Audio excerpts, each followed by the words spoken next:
Thanks for tuning in to Health Advocates Ask the Expert series, our monthly show about trending topics in healthcare. I'm your host, Courtney Preiser. In this episode, we're joined by Health Advocate Medical Director, Dr. Jocelyn Sivalingam, to talk about the value and use of clinical guidelines. Thank you so much for being here. Thank you for having me. To start with, what are clinical guidelines and who issues this information? Clinical guidelines are statements that are issued to help clinicians provide better care for patients. They apply to most patients. They should be simple, based on scientific review of the current evidence. They should be as unbiased as possible, and they should be practical for clinicians to implement.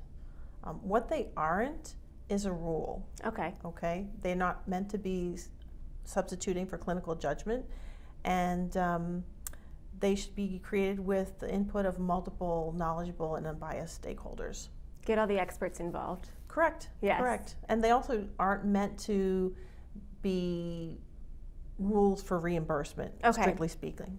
So they can be used across a number of ways, and we'll talk about that, but it's not meant to be the end-all, be-all, just some informed information to use. Correct. Interesting. Correct. Okay. Yes. And then who typically issues this information? Guidelines committees are generally made up of a multidisciplinary group of stakeholders, experts in the field, scientists, clinicians, and more recently they often involve a patient representative, one or more. Get a well-rounded perspective. Correct. Yeah. Correct. So then who typically uses this information? Well, first and foremost, they're meant to be used by clinicians. But also researchers can use them to address gaps in the evidence. Government entities use them, payers can use them, quality assurance bodies can use them. For example, NCQA and URAC use them to create quality metrics to measure the quality of care.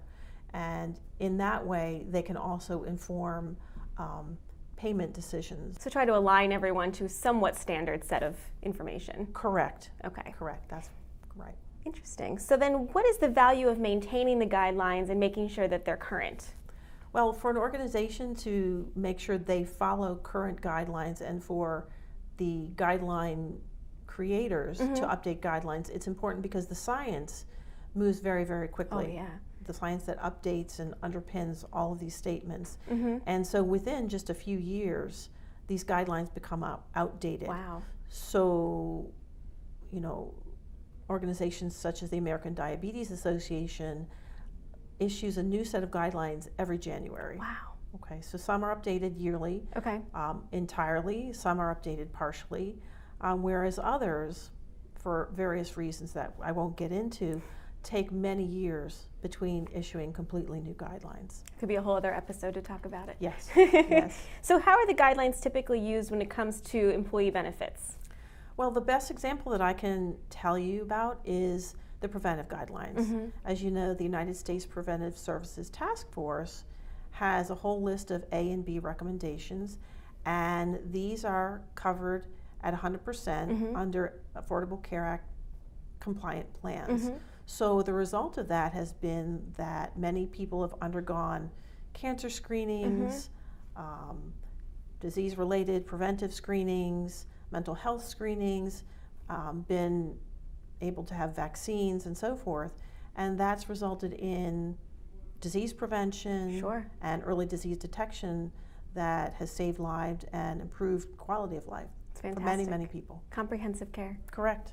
So how does Health Advocate apply these guidelines in our programs and services? Well, the national guidelines set that we use underpins our Chronic Care Solutions program, informs the education and operational aspects of our clinical advocacy program, also touches upon select areas of our biometrics program, and also, very importantly, underpins the rules that govern the spotlights that appear on our member portal and also our personal health communications. Wow, so it really just touches everything. It does. It's very important stuff. Very important. Yes. Well, this was really informative. Thank you so much for sharing this with us today. You're very welcome. And thank you for joining us. If you like what you just heard, you can subscribe to our channel and follow us on our social media pages. And tune in again next time for another edition of Health Advocates Ask the Expert.